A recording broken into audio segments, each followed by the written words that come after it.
Da, ovo je kontra. Kome ste pozvali na čaj i vino?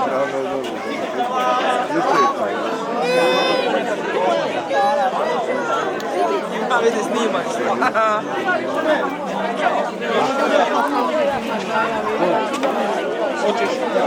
Ajde, ja pop vino.